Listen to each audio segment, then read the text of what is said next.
2022년 종교연합 세계 시민회의 첫째 날의 마지막 세션 종교 이해 시간입니다. 세계에서 가장 큰 불교 청년회의인 세계 불교도 청년의회에서 오늘의 시간을 준비하셨습니다. 특별하게 이번에는 어떻게 불교 청년들이 음악을 통해 영적 전도를 하는지에 관해 이야기한다고 합니다. 오늘의 마지막 대담 시간에는 어떻게 음악을 쓰고 또 이것이 왜 필요하며 어떻게 부처님의 가르침을 배우는데 음악이 영감을 줄 수 있는지에 대해서 다루면서 몇 곡을 소개한다고 하는데요. 종교 이해 그리고 불교 배우기 음악을 통한 영적 전도 시간을 무이치온 세계 불교도 청년의회 부회장님의 발표로 함께 하겠습니다. Okay, good afternoon, everyone. Welcome to the session today. Okay, how is everyone doing there? I'm not sure if you have a reaction button at your Zoom there. If you can give us some reaction, to show that, are you guys all energized in the afternoon? Are you all happy today to join this forum here today? Can I see some reaction? If you can, click on any reaction button. Yes? Okay, no worries. Okay, so in this afternoon, okay, my name is Chion, right? You can call me Chion. I have with us here today three other panelists with me. Okay, the first one is Cedric Tan, right? The second one is Po Wee Fa, and the third one is T. Ke Hui. Okay, so three of us are representing the World Fellowship of Buddhist Youth. You can see from the screen here. For short, it's called the WFBY. Right? So WFBY stands for the World Fellowship of Buddhist Youth. We are the world organization, headquarters in Bangkok, right? And as you can see, this year we are 50 years old already. Okay, not young anymore, but we're already 50 years old. They're no longer a youth, but still a youth organization, right? So we started off in 1972, and 2022 is our 50th anniversary. So today we will be talking about spreading music, spreading our spiritual beliefs through music itself. All right. So let me start today's session with a quick introduction to World Fellowship of Buddhist Youth, WFBY. Who are we? What do we do there? And what are things that we organize, right? Then I'm going to bring in three of my panelists here, and we'll be having a very casual chit-chat session, a talk session with three of them to understand further about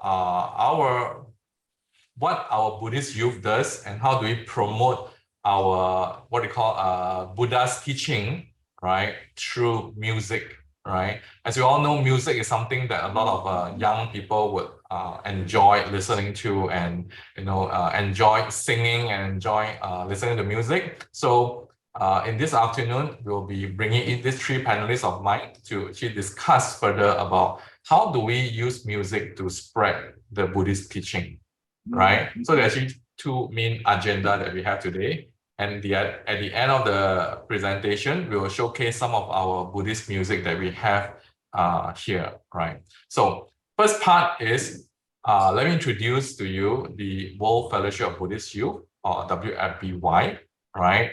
WFBY, World Fellowship of Buddhist Youth, is set up with a mission to promote and strengthen the understanding and practice of the teaching of the Lord Buddha among youth, and increase respect and piety towards the triple gem, right? Parents and elders and to each other. Okay. Number two, we are here to promote unity, solidarity, and networking among young Buddhists around the world. Right. Number three is to organize and carry out activities in the social, economic, educational, recreational, cultural, and religious fields together with humanitarian concerns. And number four is to promote peace and harmony among the young people and cooperate with the WFB, or known as the World Fellowship of Buddhists, and other organizations which have the same goals in mind. So this is the mission that we have to when we set up the World Fellowship of Buddhist Youth, an organization for the youth, working for the youth, working from us, for the youth who are usually between the age of 18 to 40, right? Okay, what does WFBY means, right? W means world, right? So WFBY is an international network of Buddhist organizations around the world sharing the same aims of propagation and promote understanding of Buddhism to youth, right? We are very specific to youth only, okay? So we are a network of Buddhist organizations around the world, and we have a member organization from many countries around the world now, right? And each country will have a few of what we call the regional centers to represent the organization of WFBY in their own country, right? The F stands for fellowship, right? Fellowship is something that every one of us wants, right? It's coming together. In this case, in WFBY, fellowship is the key word for peace and harmony, right? So in WFBY, what we promote is good coordination, communication, and cooperation. These are the 3 C's that we have in WFBY that we hold strongly to in promotion of fellowship to all our member organizations around the world. Coordination, communication, and cooperation, right? That is to strengthen the brotherhood and sisterhood among all the regional centers, right? So when we call brotherhood and sisterhood in Buddhism or Pali language, we call it Kalyana Mitras, right? Spiritual friends, we call it, right? The B, of course, stands for Buddhist, okay? Buddhist teaching of the Lord Buddha, the Dharma, okay? And there are actually 3 major traditions that we have in Buddhism, mainly the Mahayana, Theravada, and Vajrayana, right? So sometimes we actually use a short form called the Buddhist MTV, right? Mahayana, Theravada, and Vajrayana, Buddhist MTV, right? Something that the young people can closely relate to and can understand easier, and the name of it, right? Okay. So it's actually to promote unity within a small diversity of these 3 major what they call tradition in Buddhism, right? And of course, the Y stands for youth, right? Youth are our future. Youth are the future leaders of tomorrow, right? So we need the youth. We want to develop the youth, and the things that we do in WFBY is mainly to promote youth Buddhism, right? Okay, so how they all started, the history of WFBY, all the way back in 1972, where there was a proposition by the World Fellowship of Buddhists, right, WFB, right, in Colombo, Sri Lanka. They were discussing in their general conference that they wanted to hey, let's start off this youth organization, for the youth itself, to strengthen the Buddhist youth around the world and bring all these Buddhist youth together, right? Hence, in 1972, after a long discussion and some resolution, WFBY, the World Fellowship of Buddhist Youth, was born, right? And that's when we all begin our journey of in spreading the Buddhism around the world, right? Okay. So in WFBY, there are actually 11 key enabling results areas that we focus on, right? So some of the 11 key areas are, number 1, the Buddhist education, where Buddhist education will talk about Buddhist education, what the things that we do in educating the community Buddhist with Buddhist knowledge, right? Buddhist propagation is how do we propagate the Dharma or the teaching of the Lord Buddha. Leadership development is where we organize activities and leadership development programs for our community.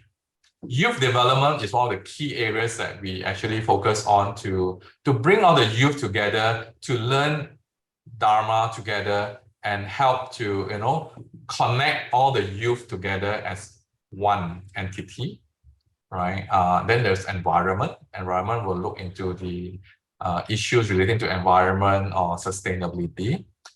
We have Buddhist culture. We'll look into all the things that related to culture, traditions, and musical or arts and creative, what they call creativity and arts related things. We have a portfolio called the social enterprise, right, where this is to help Buddhist entrepreneur, right, how to establish their a business that will in turn support the community itself in running activities.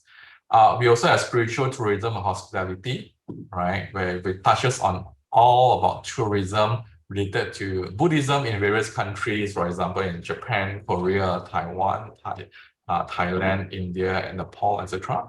Right. We also have an interfaith called Key Resort Area, where we'll have a lot of discussion with the interfaith organizations, right?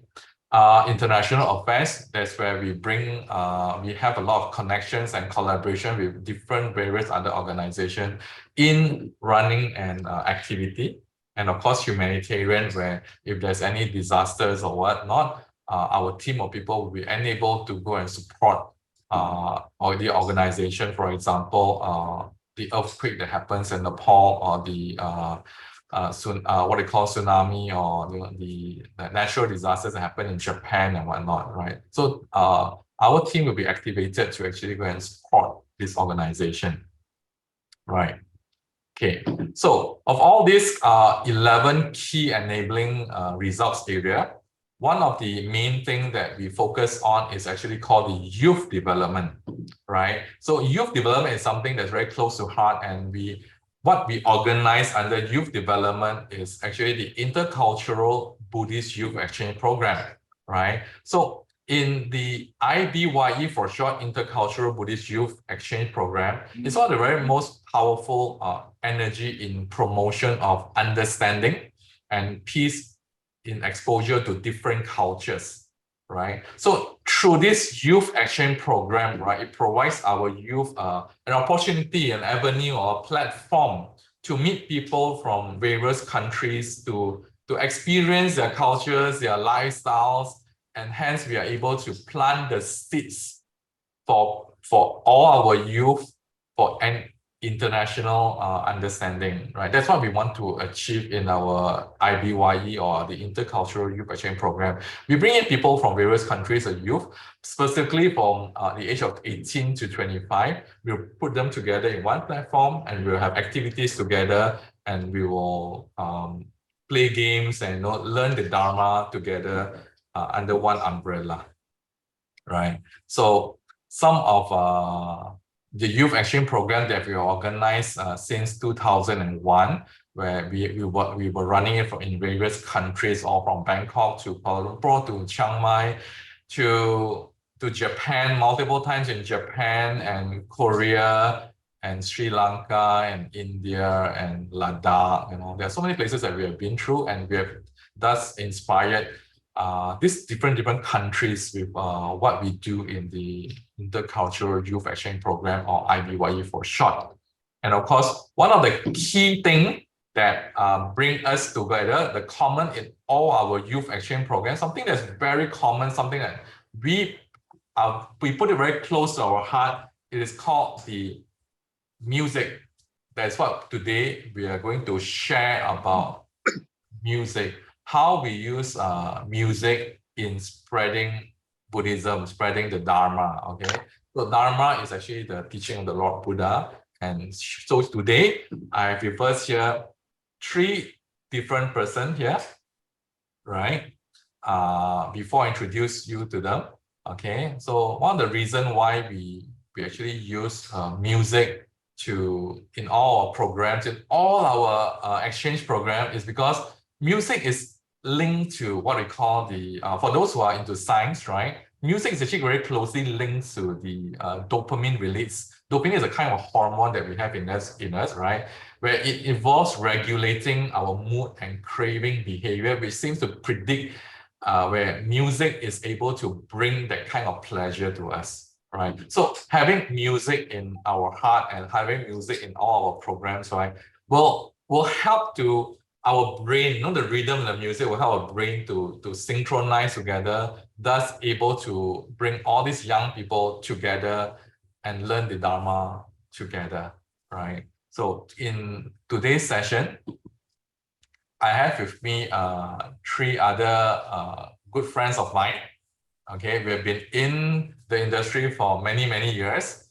Okay, you may be seeing them as their face is very young and very energetic, and we're happy to have three of them here to join us today, where we have a quick question and answer session here, where we'll get to know from them their background, their involvement in the Buddhist music, and why is music so important to us in what they call spreading the Dharma.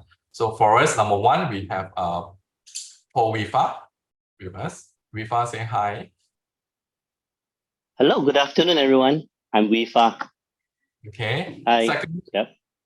Thank you. We have Ke Hui. Hi, Ke Hui. Welcome to the session. You can say hi. Ke Hui, you can unmute. Hi, everybody. I'm Ke Hui, and I'm happy to be here to share more about spiritual outreach through music with everybody. Okay, thank you, Ke Hui. And finally, last but not least, we have Cedric. Cedric is one of our key person who can sing very well and is very into very culture based. You can see from his background, they're full of cultural clothing and whatnot. Say hi, Cedric. Hi, everybody. Good afternoon. Thank you for joining us this afternoon, and thank you for having me on board. Okay, thank you, Cedric. Thank you. Okay, so today's session is a bit different from the rest of the session, where we will be having some Q&A session. Right, we will be discussing how we spread spiritual outreach through music itself. I'll be asking our panelists some questions, right, and they'll be answering us and telling us some of their background story. Okay, let's start the session today with a very simple question. Okay, tell us a bit about yourself and your involvement in Buddhist music. Maybe we can start with Ke Hui, the youngest one. Yeah, so hi everybody, I'm Ke Hui again. I have been involved in Buddhist music ever since I think I was about 20.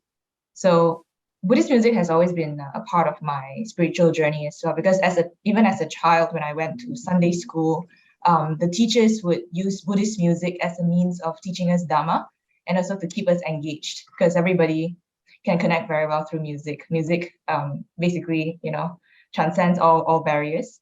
And there were, in Malaysia itself, we are also very fortunate to have quite a number of Buddhist music groups and also Buddhist musicians who write very meaningful Dharma-guided, Dharma-inspired music, and which comes from their personal experience. So that's something which I guess a lot of us can relate to as we listen to this music.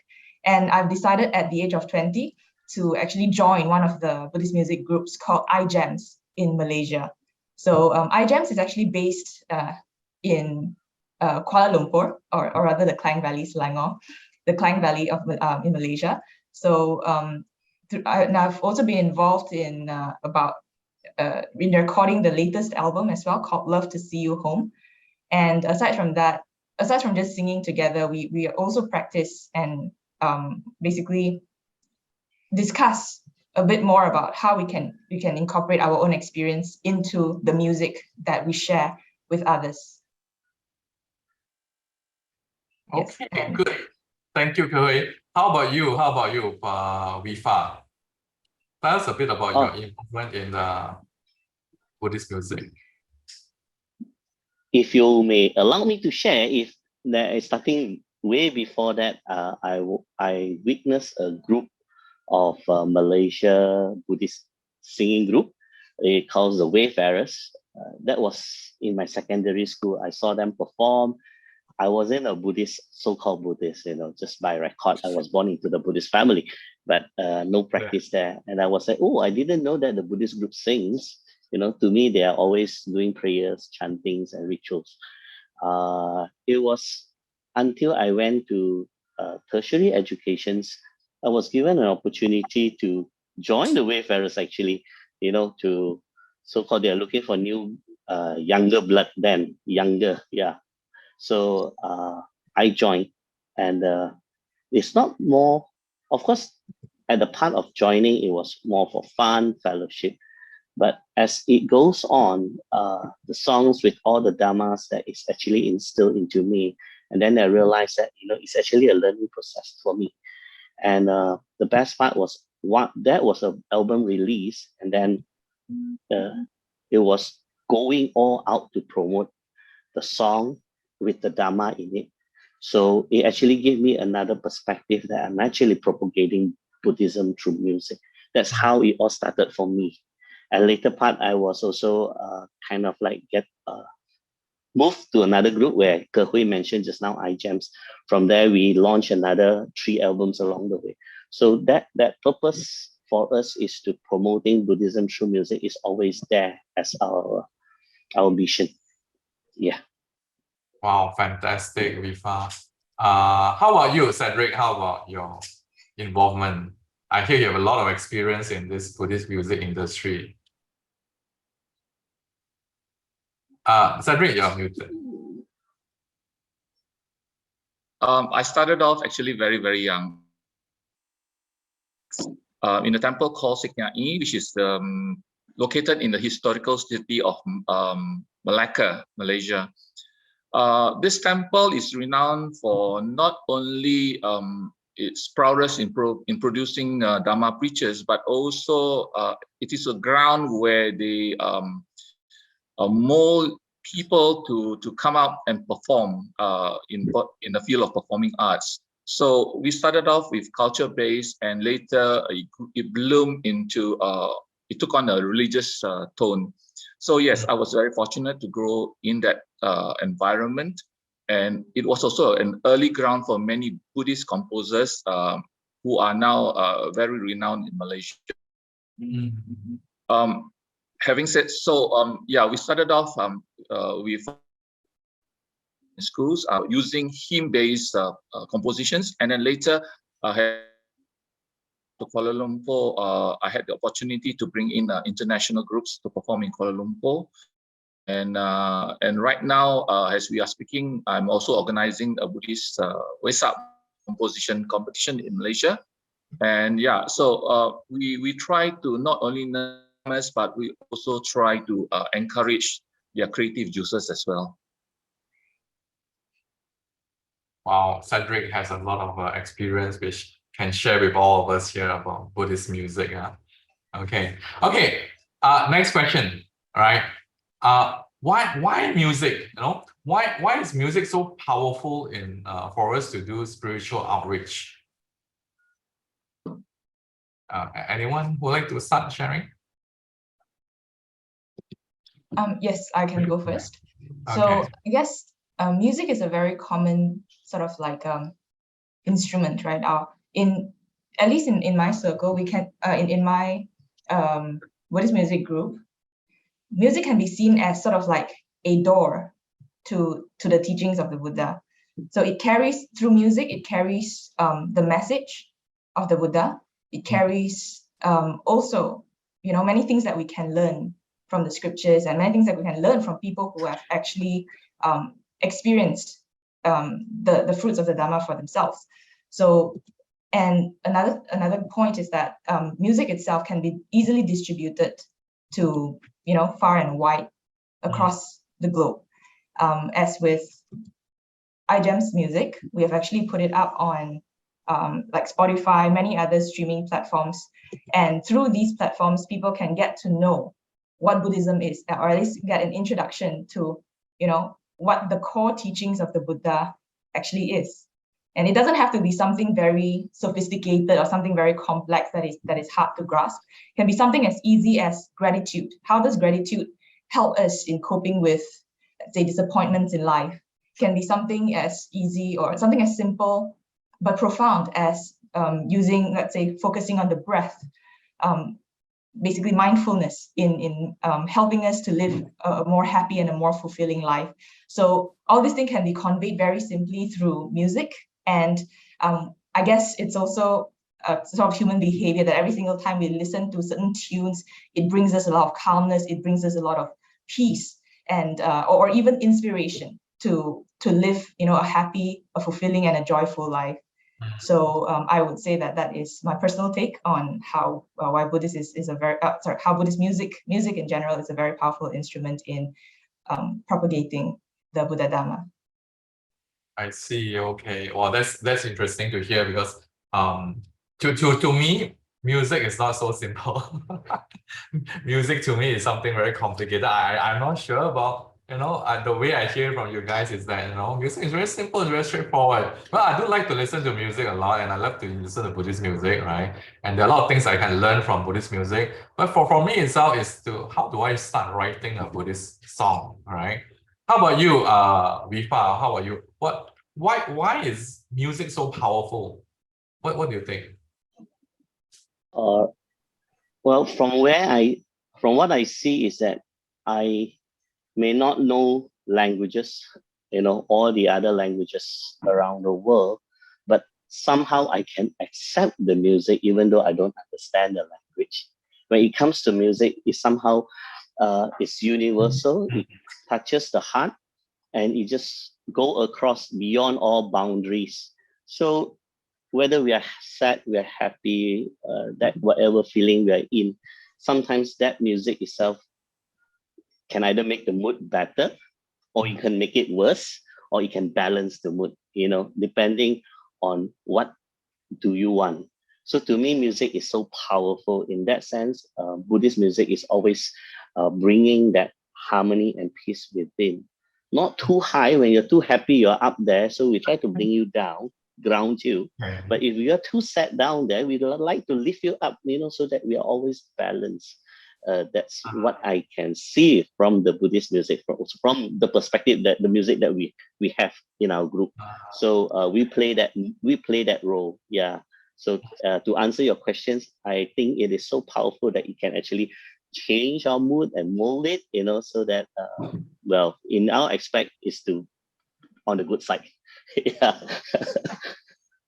So what do you mean help to change the mood? Do you mean that in music itself, like the rhythm itself, how music's rhythm? For me, I remember if I listen to a music of a different language, right? When I hear the beat of the music and the rhythm of it, it makes my body start moving, right? We start moving our body, rocking it left and right, and then just feeling it itself. Is that right? Is that how you? Yeah. I mean, you join the groove, you become, your mood change instantly, from not so happy becomes something, hey, not that bad after all, you're enjoying that moment. It could be that, yeah. So this is how I see music. It can be that powerful. So actually the groove of the music will actually help us to go into the mood itself, set us feel better if it's like, no, you're feeling down or what, and then it gives you the kind of rhythm to move forward, right? You are talking about from the rhythm point of view. There are also some which are beautifully written on the lyrics that actually brings a beautiful meaning as well. Yeah, so it is it covers. It covers. I see. So the rhythm part and the lyrics part, where to really listen clearly to the lyrics itself, the song itself, to feel the music together with the rhythm. I see. Okay. How about you, Cedric? Why is music so powerful? Share with us. I'll take a look as on a worldly basis, something that what I think we can take away from, in the sense that what other countries has to offer, and also what other countries produce, and maybe compare it to what we have here. I felt that number one, music it depends on the age group, also on the type of upbringing, also on your cultural background. Music can be meditative. Okay. Music evocative, especially for youngsters. Yeah, meaning that they get into the groove, they get they sort of like the song is very upbeat, and with suitable lyrics, they become let's put it this way, one with the lyrics. As for the seniors, yeah, they tend to be a bit more, I would say, laid back. They prefer more hymnal sort of background. Okay. Something which is more, I would say, devotional. Yeah. So so what we can say is that music is it transcends boundary, ages, yeah. And of course, music is also very important in helping us to focus. Okay. Sometimes we have music without lyrics, because why? It helps us in terms of calming us down. So looking at all the musics from across the world, we have music that that reflects the local cultural sort of environment. For example, we have songs from the West which has very country in sort of in the song. We have something like very operatic, which originated from the Philippines. The people there are very musical. We have also chanting-based sort of music that comes out from Taiwan. But of course, right now, Taiwan is probably one of leading countries in terms of contemporizing Buddhist music. So even in Malaysia too, especially like the Sound of Human World, yeah, it's very, very catchy right now, and it transcends a lot of countries as well as boundaries. Yeah. I see. Okay. So actually there are actually many. I mean, most of the countries around the world are actually using music to spread Dharma as well, and some of the countries are basically turning music to be turning chanting and religious prayers into more of a musical related thing, so that's easier for people to learn and to actually for people to follow and practice. Am I right to say so? Yes, very much. If you Oh, Cedric, you're muted already. Sorry. Cedric, you are muted. Sorry.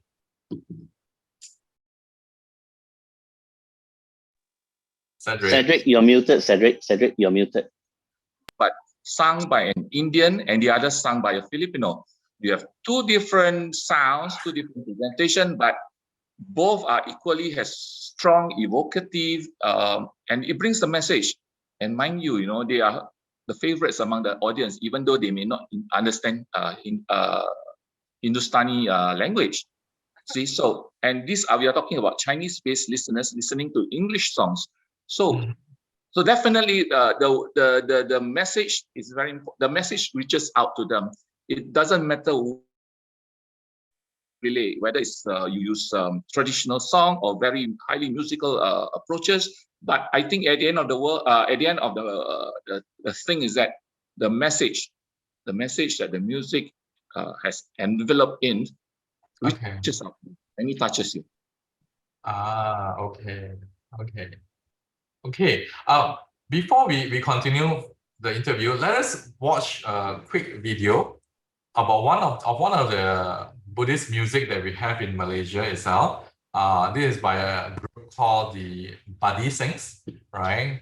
They are actually a very young Buddhist singing group in Malaysia that we have, who recently just launched a new album, right? So let's have a look and see how does this music we use here in Malaysia use it to spread Buddhism and spread the Dharma, and listen carefully to the lyrics, listen carefully to the groove of it, and if you can, for those who are here with us today, this afternoon, right, see if you can follow the groove of the music and try to listen closely to the lyrics itself. Okay, let's spend a few minutes to listen to this Buddy Sings Kata Nutta, right?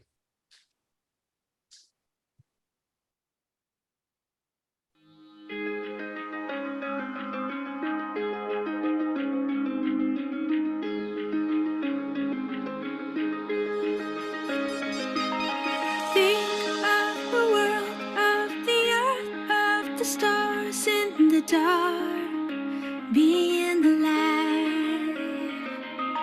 Just being here with you is a blessing to me. It's a miracle. With the knowledge of knowing of what has been done for us, seeing the things the love people gave to us, living the life that we have right now. There are lessons for us to learn and discover through the difficulties and hardships that we face. So, blessings in the air. And I say, hey, my friend, just look around. There's more than you can see. Oh, God's on your time. Many things I'm grateful for in my life.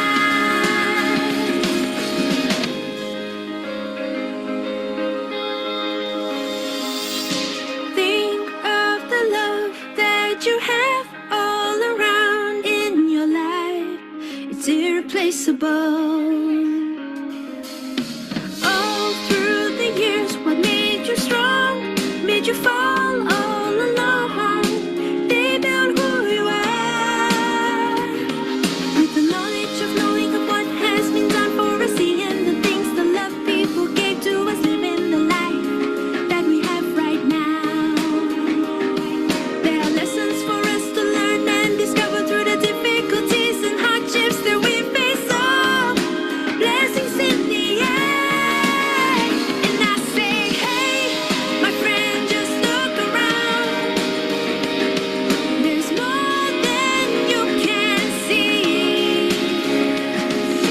Oh, God's on your time. Many things I'm grateful for in my life.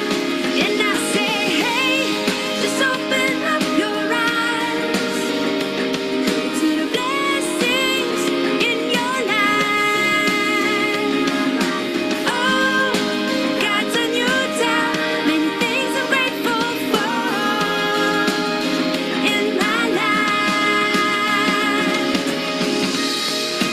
We may be blinded by the ones in our minds and losing what's right in front of us. And I say, hey, my friend, just look around.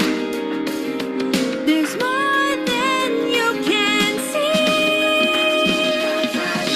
Oh, God's on your time. Many things I'm grateful for in my life. And I say, hey, just open up your heart to the people in your life. Oh, God's on your time. Many things I'm grateful for in my life.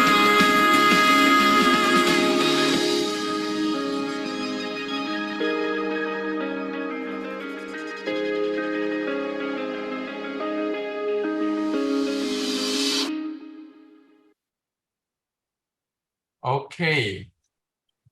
So this group of people, right, the music that we have just seen just now, the music video, right, is actually from this group called the Buddy Sings. Buddy Sings are actually a group of young teenage youth, we call it the youth, right? They are between the age of 18 to 25. They studied together in the Sunday Dharma school in one of the temples in Malaysia here. And they felt that they wanted to, they love music. So actually they gathered together as a group and actually they started composing and singing Buddhist hymns. And now they actually had their very first album recently during the COVID-19 pandemic, past 2 years. They actually launched their first album and they had actually also a concert online, right, recently. So they're actually one of the upcoming group in Malaysia itself. Okay, so can you guys feel the groove and hear the lyrics, you know, how beautiful the songs are, right? Okay, back to our interview, right? Back to our sharing session. Okay, maybe from Ke Hui, maybe you can share with us some of your experiences in your, what your involvement in the music industry and especially in the Buddhist music hymns. Tell us a bit more about your involvement there. All right, sure. Thanks, Jion. So I've been involved in iGEMs since many years ago, and being a part of iGEMs, we consider ourselves a Dharma Duta, meaning someone who a Dharma worker basically, and we find a lot of joy and a lot of fulfillment from that, because we are not only doing what we like, which is music, but we are also able to use music as a means of sharing, very meaningful teachings in Buddhism itself. So we, as a member of the iGEMs, what we do is we compose music, we perform them at various different events and various different locations.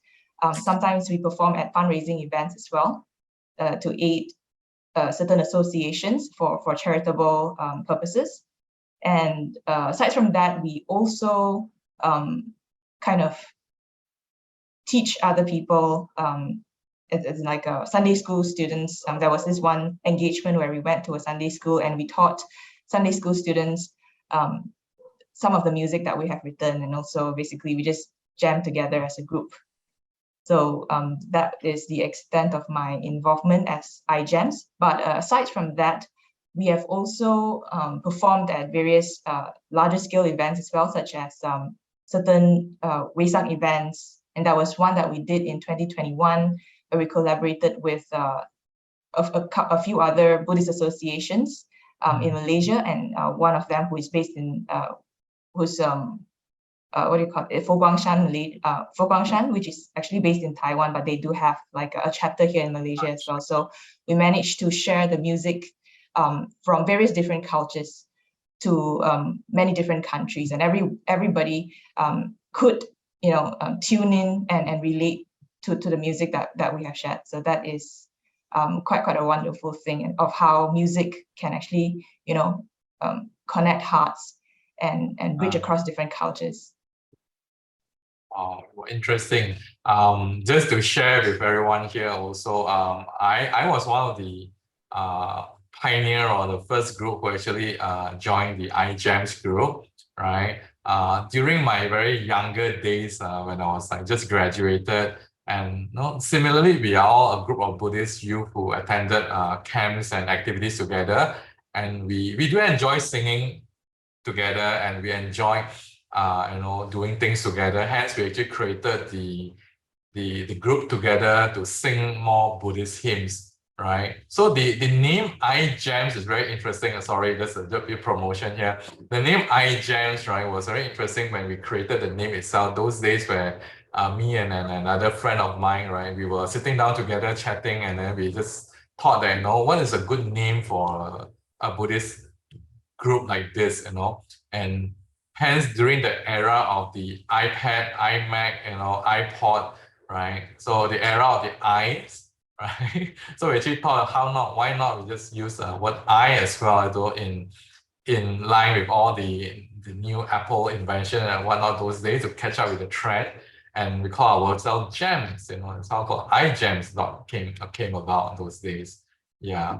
Okay, how about you? Enough of me. How about you, Wifa? What's some of your experiences in Buddhist music? What experiences that covers? We were being invited by Indonesia twice. Once in Medan, the other time in Batam, to perform. Okay. Yeah, and it's just what the Indonesian Medan was doing was just a big annual event, having a master, Bante, teachers there to give a Dharma talk. But the audience that turned up is 5,000 people. Wow. So they have to get a stadium, a university stadiums that can fit 5,000. So it becomes kind of a full day's event where iGEMs got to perform some songs. Not some songs. We actually performed 10 songs. So we because it's an opportunity, and they pay in a way to get us there. So we says, okay, we need to justify the presence there. So the whole album presented. Yeah. So luckily we have 2 albums cut then, so we have enough songs to sing. And it was a Dharma activity then, opening with us and then continue with the teacher's Dharma talk, and then some simple meditations, and also ends with songs. So what we see is that we give variety. The experience that I gain is that it gives varieties to all the devotees that, apart from learning through the talk and some practices through the mindfulness meditation, we also got a chance to listen to some music, the Buddhist music that gives a variety. And I think that makes everyone happy to go home with. And if we serve that purpose by making people happy, I think I'm happy along the way. So just one experience I like to share. Thanks. Wow, how often can we say that, I have performed in a stadium with 5,000 people before, right? What is the feeling like, what's the feeling like when you stand in front of the crowd of 5,000? Oh, well, of course, nervous. It is nervous with so many pairs of eyes, looking at us. But then we know that the purpose we are there is to spread, it is to promote. And in that sense, we allow that to take over our fear and just get it done. And then once it's done, people are happy, then we are happy. We don't want to think anymore about it. It is very fearful. Wow, very interesting. Very good experience that you have. 5,000 people, performing the stadium is like a BTS band. Yeah. And then to put on it, we are not professional. We're just an amateur, with all these things being set up and eyes on us. It is a nerve-wracking for us. Wow, that's really, really interesting. How about Cedric? How about you, Cedric? I actually grew up, I listened to a lot of songs from Cedric and I actually fell in love with his voice. His voice is so beautiful. You can imagine him singing all his songs, Buddhist songs, right? He can sing in so many languages that, when I listen to all his songs, right, I feel so wonderful and I feel really connected to Buddhism because of Cedric and his team back home, I think in Malacca, Sikh Temple, right? Share with us, Cedric, your experiences in all this music industry. I think the strength of the team that I work with, they are known as messengers of Dharma. And we are basically a very close group because we grew up together in the same temple, and also probably with extra 1 or 2 people from the group that we made in Kuala Lumpur. Therefore, a very close-knit group, and we understand each other, our strengths, as well as I think what we can do in order to attract. Number one, we need to attract people to participate, to listen. Then only whatever you mentioned or whatever you share will be they will be able to absorb better. So we utilize our background in performing arts. We grew up in this temple which excels in stage shows. So we use all this, we call it tricks, to entertain. And as we entertain, we share. So I think that works very well. So we don't only sing Buddhist songs, but we also sing local cultural songs, and that helped us in a sense not only to reach out to many Buddhist societies, but also outside to many NGOs as well as international groups.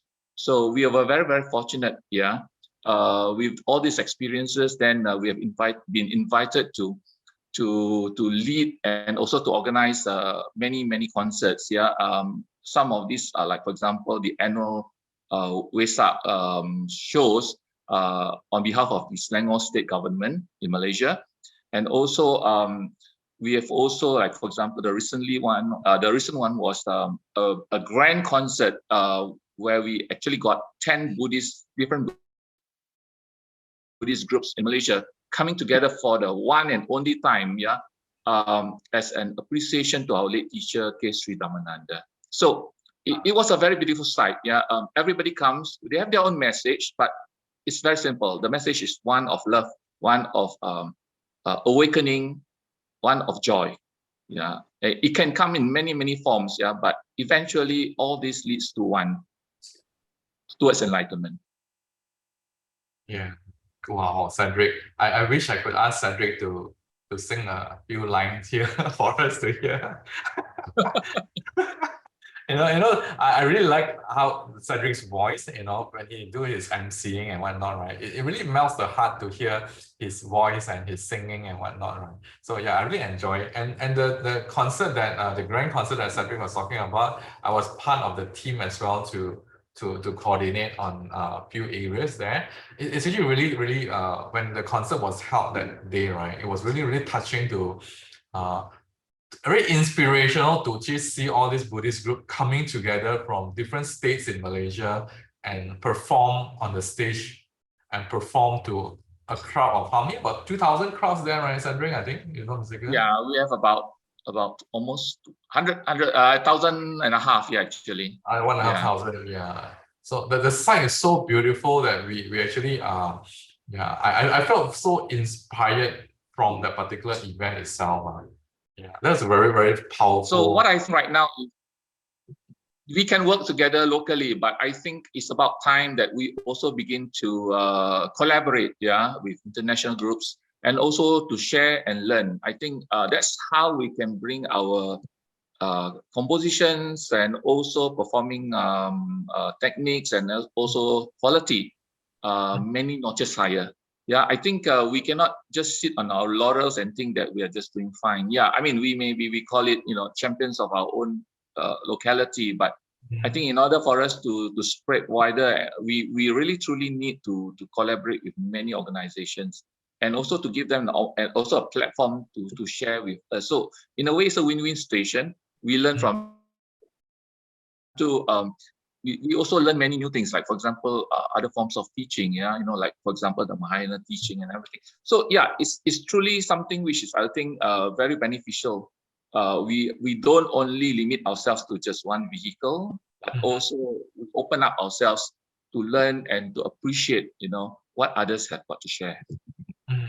Well, that's a very good, wonderful suggestion, Cedric. I think I believe that in the current world right now, because of globalization, we are all connected as one, right? And I believe that if you were to work together with various other countries, various other groups around the world, we are able to actually bring forth this Buddhist music to the world itself, right? Not only what we do in our own locality here, but we can collaborate with different countries to actually to run the concert, that kind of thing, to actually bring this feelings to the whole world. Yes, Cedric, you were saying? Yeah, I learned something from Korea actually. When I went to Korea for the Lantern Festival, you know that they actually dance according to the tune of a Buddhist song, and it was like, wow. It's very unthinkable here in Malaysia, something that has not caught on with our people. I mean, if the Koreans and mind you, these are all like dancing in a temple in a smack of Buddha Day. Why we should be very close-minded in terms of all these new things. I think that's one way of opening the doors and hearts of our youth to learn the Buddha Dharma and to appreciate what is being sung and danced to. I think we just achieved another target. That's one effective and skillful Dharma door that we can use. Very good suggestion there, Cedric. Okay, so for all the listeners out there, for all our viewers, attendees for this conference itself, we urge you, if you would like to collaborate with us and we have to collaborate to do something for in the areas of music, call upon us, contact the organizer here and get in touch with us. I think we can actually organize something together. Okay, moving on. Next question I would like to ask our panelists here. Okay. How have Buddhist music helped you to learn Buddhism? Maybe you can share with some of your experiences. How has this Buddhist music helped you to learn Buddhism? Maybe you can start with Ke Hui from a younger generation, millennials perspective. Yes, thank you very much, Brother Chion. For me, learning Buddhism is not just learning the theories. It's not just reading the scriptures and, just knowing. Buddhism is not about just theory itself. It's not something intellectual, but it's something to be self-realized by practicing. By practicing the teachings, you taste the fruit. By just looking at the fruit, you will never be able to taste the sweetness or the taste that comes with it. So, and how music helps me, right, in terms of my cultivation, I would say that in Buddhism itself, there's this concept of equanimity, which means in our life, we know that we are always faced with many different winds of life, either one extreme or the other. We face, gain, and we face loss. We face praise, moments where people praise us. We face moments where people will blame us. And we face happiness, and we face sorrows as well.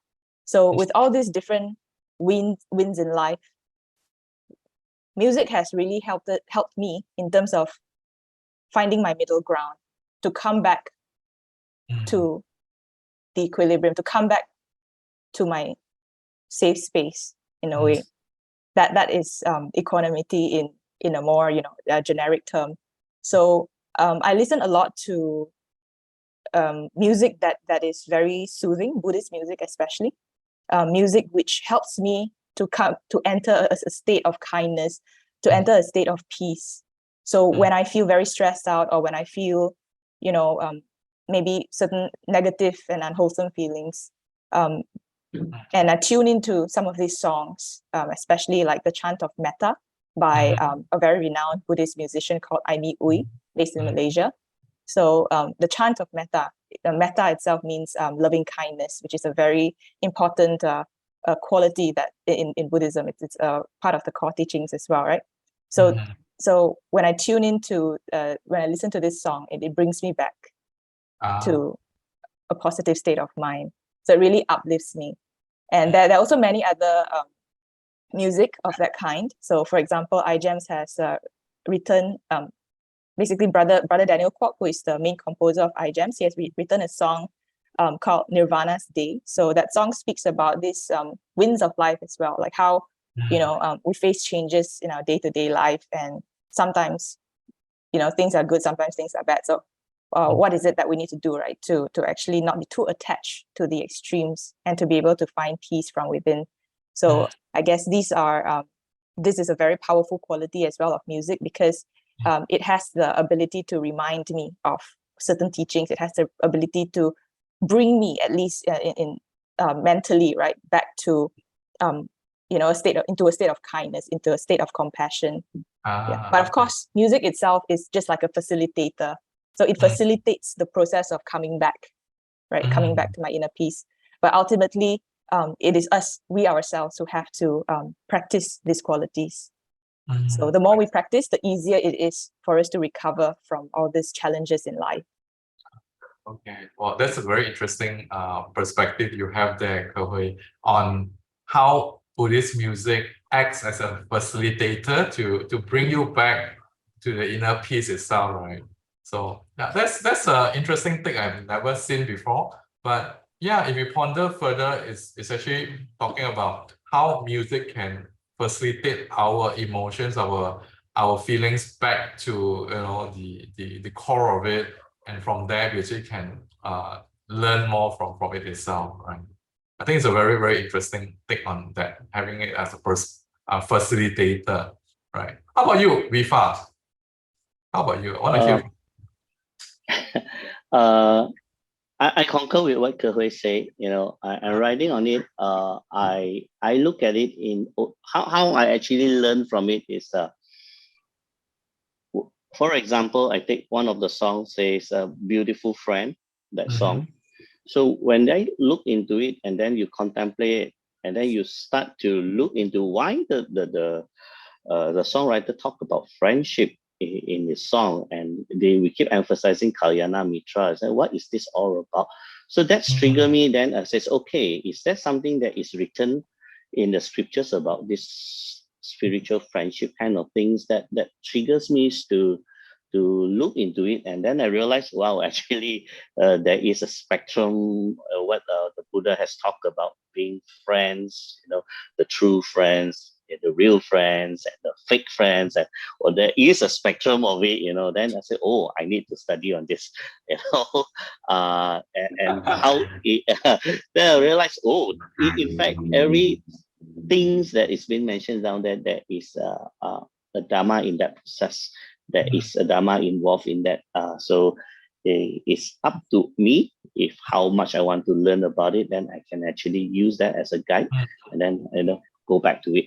So and not stopping from there from personally own learning, but we also run. Well, back in Malaysia here, we have societies that runs school holiday camps for the teens, for the undergraduates. So occasionally they do invite us to perform. So we take this opportunity to share the songs with them. Along the way, we inject the teachings in it, making it simple, short, and sweet. So that's a process we're doing. So apart from me learning, I'm also trying to get others to learn at the same time. I see. Okay. So it's through the lyrics itself that we really have to read and go through the lyrics itself, understand the lyrics, and from there, if you after we sing the song, we do some sharing with different groups of people. That's where we go deep into the lyrics and try to understand what is the lyrics all about. And from there, we can learn Buddhism from music itself, right? Yeah, well, just to create the awareness that apart from this song, there is actually a scriptures on this topic. It is all there. So it's just to trigger the mind, the interest of everyone, that they know there is something that we need to learn here. Yeah. Okay. Okay, Cedric, how about you? How have Buddhist music helped you to learn Buddhism?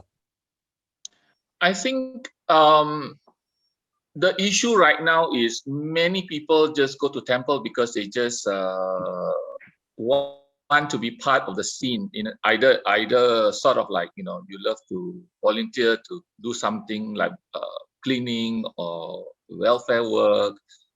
Well, but the thing is that because they just sort of, it's not like for them they want to like sit down and talk. But you ask them to attend chanting and what we call it, a quick, they'll be more than happy to attend. So what we do is that in Malacca is that we try Buddhist hymn singing into our chanting, and not only that, so we heavily utilize Buddhist songs during school meetings, campfire, and even gathering. Yeah. So yes. During campfire, so it must be part of it, part of this whole Buddhist campfire sort of. Why? Because as people sing, the lyrics become so, and in a way it's sort of being slowly, as you sing, you sort of quietly or acquire the meaning of these Buddhist songs. And as you later when this lyric, so we become we sort of become more in terms of what we sing rather than what we enjoy. So Buddhist songs has helped me in growing because as we teach, as we sing, I find that I learn Buddhist concepts, Buddhist teaching as I sing, and I think we can add in our feel to the song, and when you can carry the song better, and I think Brother Vifa and even Sister Hui can concur because if you can grasp the meaning of the song, you can definitely carry even better. I think the feel of the song becomes more alive and it will shine, it will shine and it will relate to you better as an audience. So how I learned Buddhism, we utilize a lot of this during our school days because a lot of people just don't do Buddhist thoughts.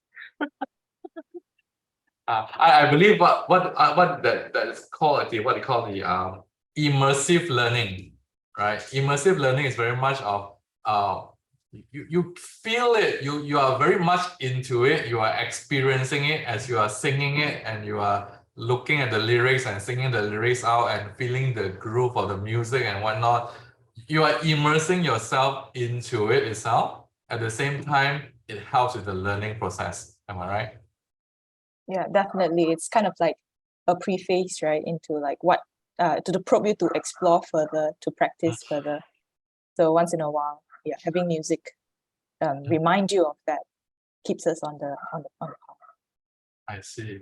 Yeah. I can see how powerful now music is to spread Buddhism and spread Dharma, or even any other religious, that we are practicing, right? Music is so powerful in spreading the words of all this wisdom to everyone, and help us to immerse ourselves in, and make it easier for us to learn what is it all about in the teaching itself of our in our religion itself. Okay, so one final question before we end the session itself. Maybe start with Cedric first. Cedric, what is your favorite song, Buddhist song, and why? I love hymn songs, hymn, because I felt that hymns, even though it can sound boring, but I think the music that was written to accompany these all sort of compositions can highly evocative, really touches you, and with strong words, strong, I think, lyrics being used, especially very good compositions. Yeah, it really moved you. So I love this composition by Paul Carus called Buddhist Doxology. Very simple song. It just tells you about the Buddha's quality, like the sun, which shines by day and the moon by night.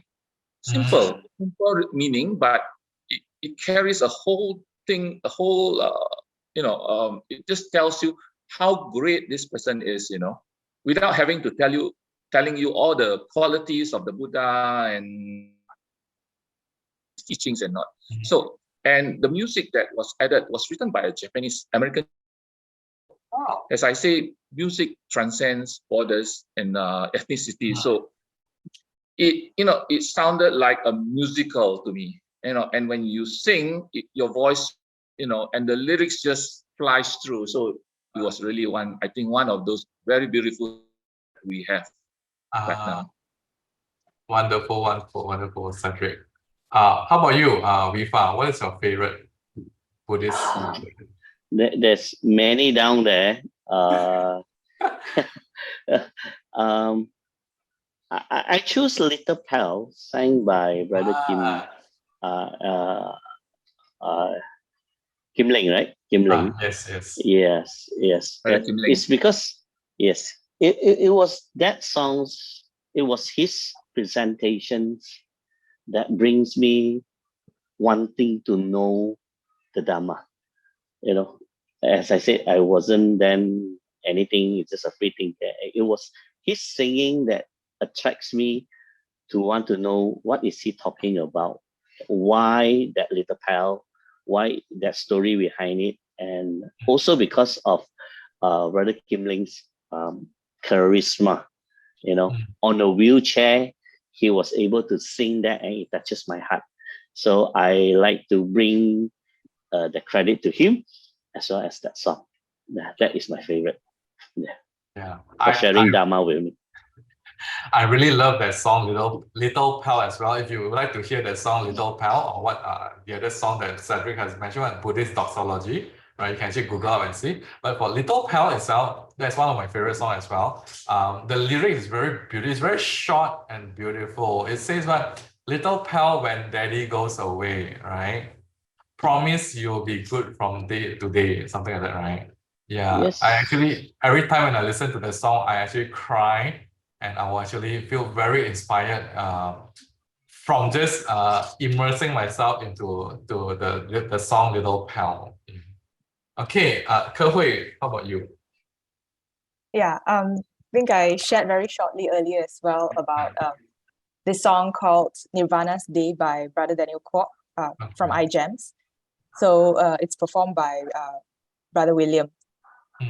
So that song itself touches my heart. I mean, I can really relate to it because it speaks about the wins in life, right? The 8 worldly conditions that we face on a daily basis: pleasure and pain, gain and loss, praise and blame, fame and also ill fame.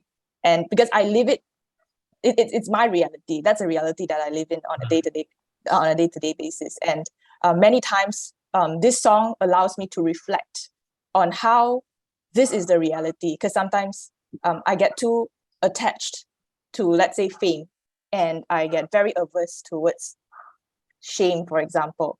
But this song allows me to reflect that there is always there's a way to transcend beyond these worldly conditions. And that is by maintaining a state, a very equanimous and a very peaceful state. So it really touches my heart. The song is very meaningful. It's very easy to reflect on. And I would recommend it to anyone who may be facing stress because they are grappling with all these challenges in life. Because if you're feeling very sort of like torn between all these different winds, I guess this song can really help you to find a balance, strike a balance. Yeah.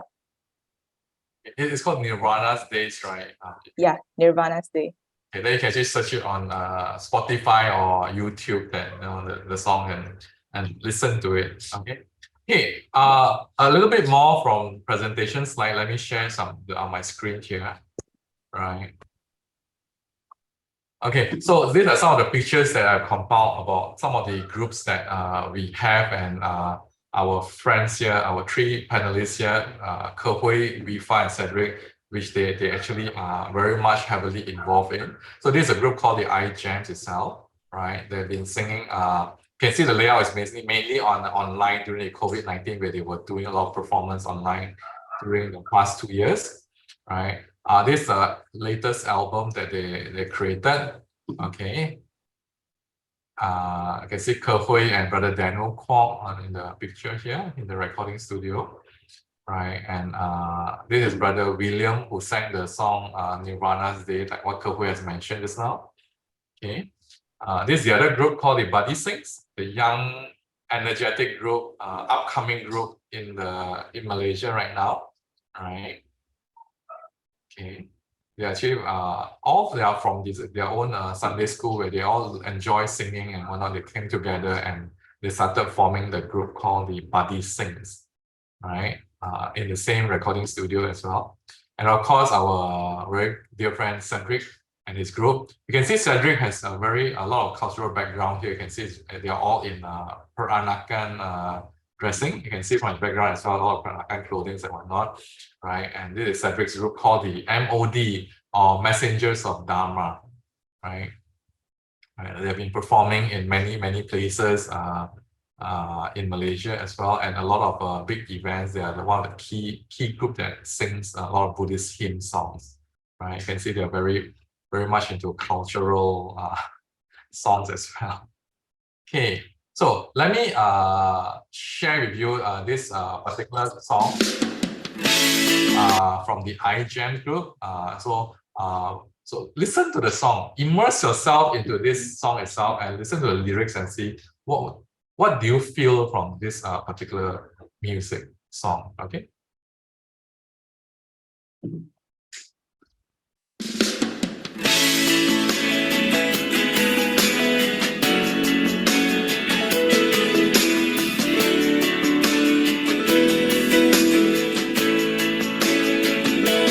We will reach out to the world. Can we all try to right the wrong?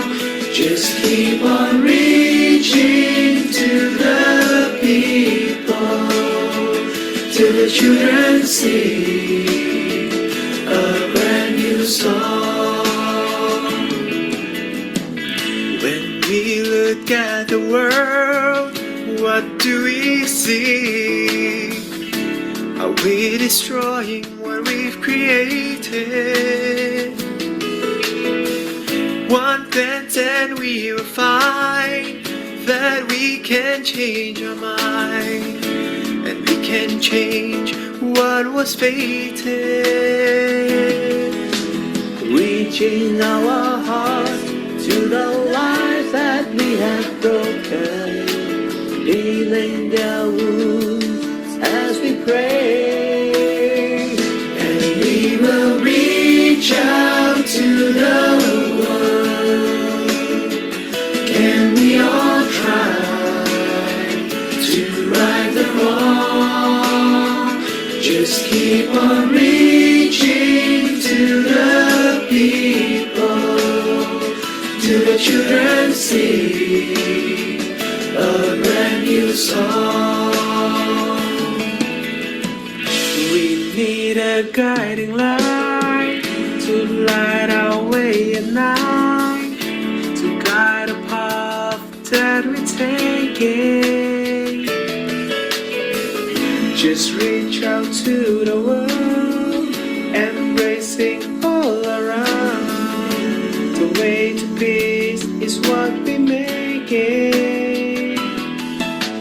Reaching out our hearts to the lives that we have broken, healing their wounds as we pray. And we will reach out to the world.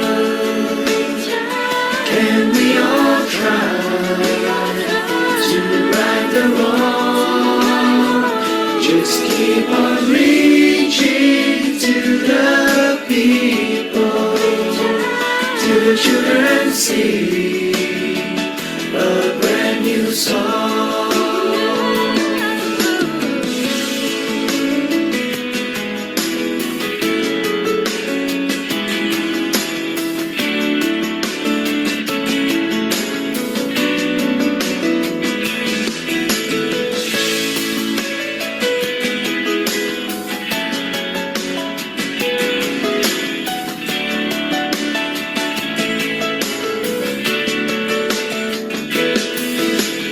Reaching out our hearts to the lives that we have broken, healing their wounds as we pray. And we will reach out to the world.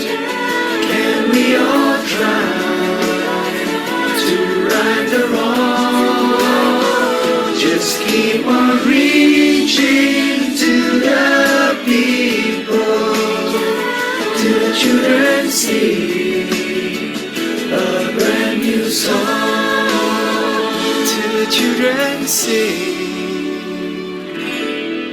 a brand new song.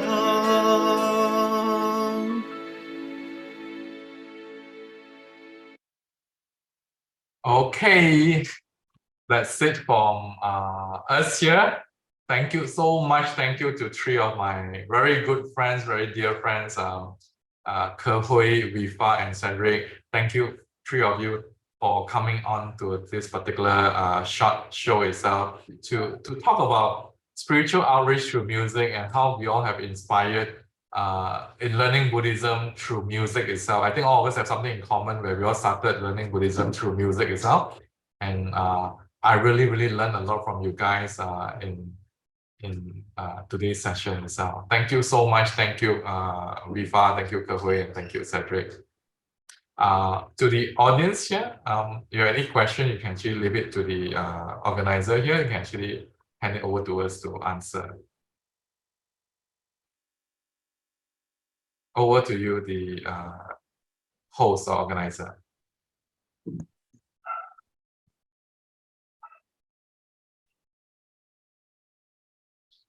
Okay, there's a question here. How do you apply music in your daily life? Anyone would like to take this question?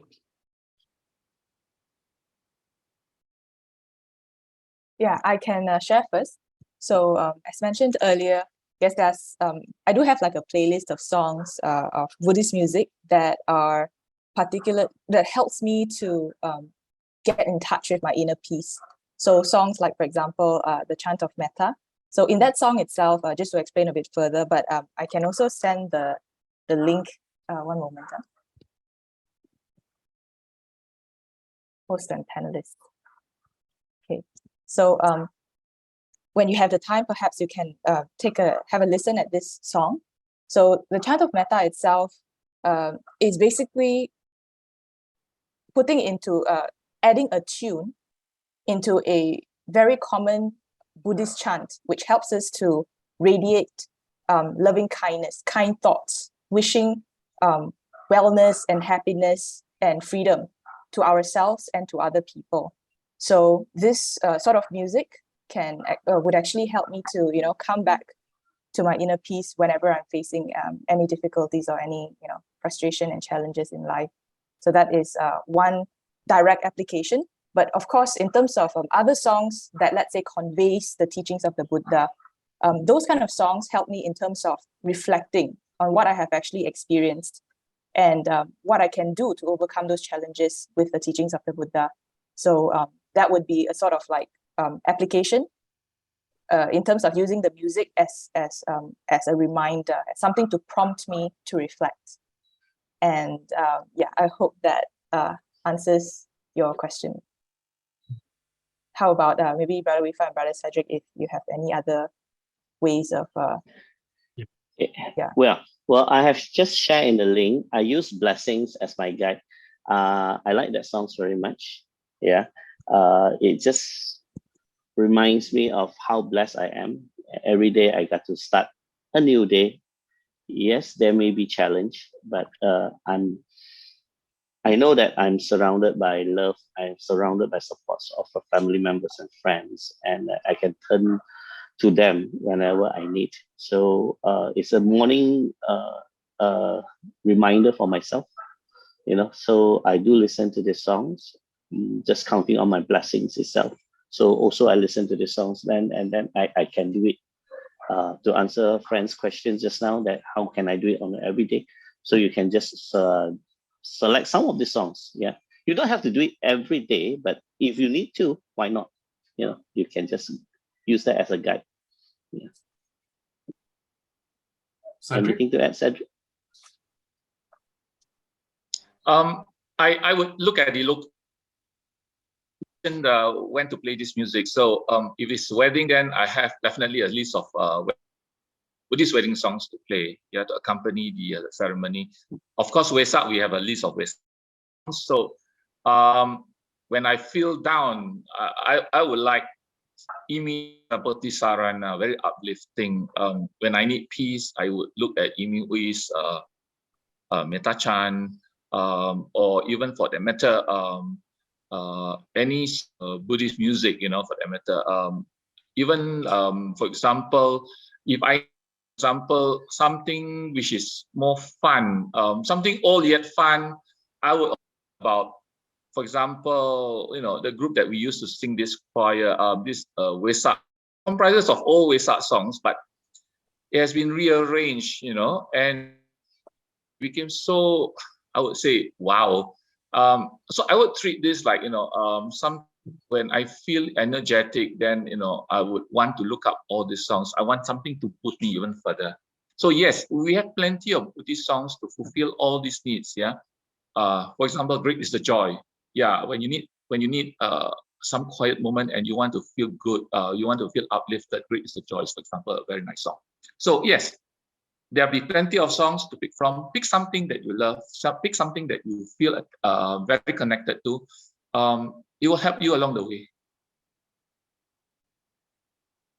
Thank you. Thank you, Cedric. I hope it answers your questions there. Is there any other questions? I think we are running out of time, right?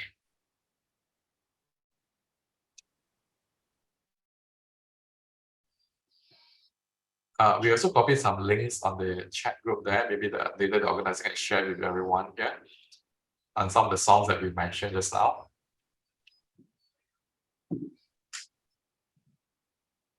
Okay, thank you. Thank you for sharing all the links to our YouTube and our attendees here.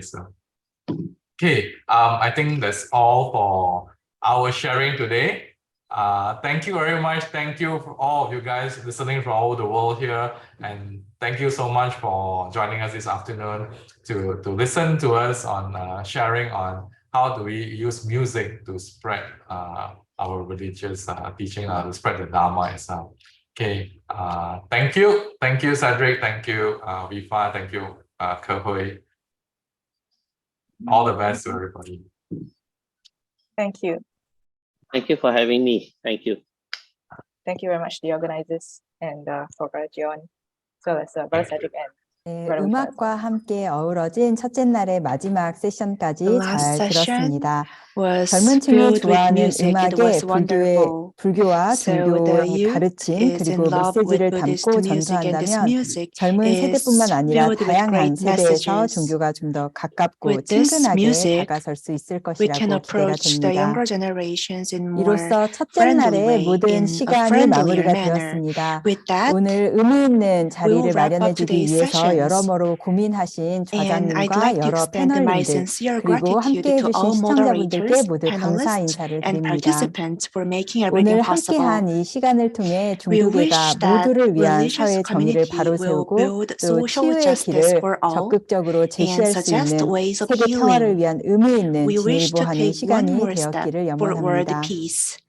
내일 순서를 잠시 안내해 드리도록 And a 하겠습니다. little bit of 내일은 housekeeping 10월 announcement 9일 for 한국 tomorrow. 시간으로 오후 1시부터 시작을 From 1 합니다. p.m. Korea time 2022년 tomorrow, 종교연합 세계 we have a 시민회의의 두 session 번째 with 날에는 the 종교와 긴급 topic 구호, of 우크라이나에서의 religion 종교 and 간 belief, 협력 a 사례, case for 그리고 트렌드 interreligious 리뷰, 세계 cooperation in 시민성을 위한 Ukraine. 번역적인 교육을 주제로 Then 한 we have a 대담, session on 또 trend 종교와 reviews, 문명의 위기, transformative 글로벌 도전과 education, 종교적 and 대응을 last 주제로 but 한 not 대담이 least, 마련되어 we have a 있고 discussion session 마지막으로는 on the crisis 평화를 of 위한 종교연합, civilization and 미래를 religions, 위한 포클라레 global 운동과 종교연합 challenges, 운동을 and 주제로 한 religious 종합 토론이 responses. 마련되어 있습니다.